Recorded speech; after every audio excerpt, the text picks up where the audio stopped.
President Trump is hitting Russian oil companies with long-threatened sanctions. It's a major escalation as he tries to pressure Russian President Vladimir Putin to end his war on Ukraine. Now the Treasury Secretary says he's ready to take further action if needed. Meanwhile, Ukrainian officials say at least 9 people are dead after Russia attacked Kyiv overnight. The head of the city military says Russian forces hit the area for the second day in a row.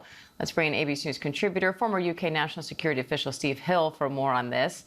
Hi, Steve. So what do you make of the timing of these new strikes? Is this retaliation for these new sanctions? Hi, Diane.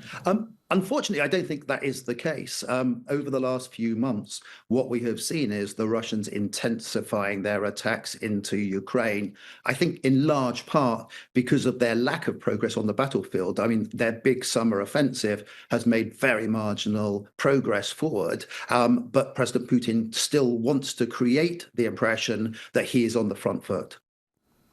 So what do these new sanctions mean for U.S.-Russia relations? I think this is very significant. President Trump has been focusing on, if you like, the carrot rather than the stick in terms of the Alaska summit, promises of integrating Russia back into the global economy.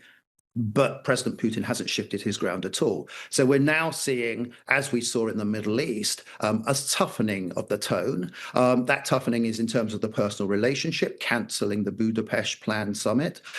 It's in terms of potentially military support for Ukraine. But most importantly, this is putting significant pressure on the Russian economy, particularly if you take it together with the existing sanctions. India may well stop buying certainly as much Russian oil.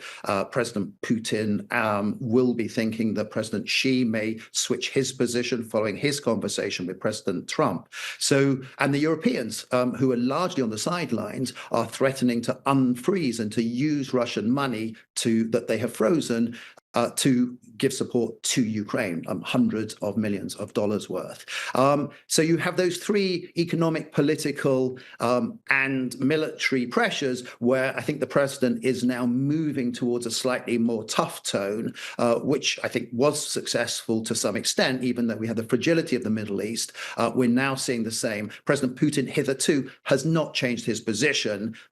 We now might have a chance that he does.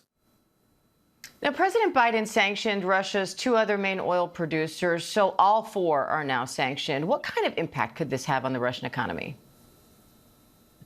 So the Russian economy is largely oil and energy gas reliant. There's always been a little bit of a sense that by stopping too much of the flow of Russian energy onto the market, it would drive up the price of oil, which would not be good for any of our economies. But this is really likely to increase the already fragile Russian economy, and therefore the popular pressure on President Putin. However, he's an autocrat. He's not someone who is necessarily susceptible to that pressure. But what I would say is that this new US pressure from President Trump is it's necessary, but not necessarily sufficient for us to see real progress. Fascinating to follow it over the next few weeks to see if it really does bring the peace that we all want. ABC News contributor Steve Hill, thank you.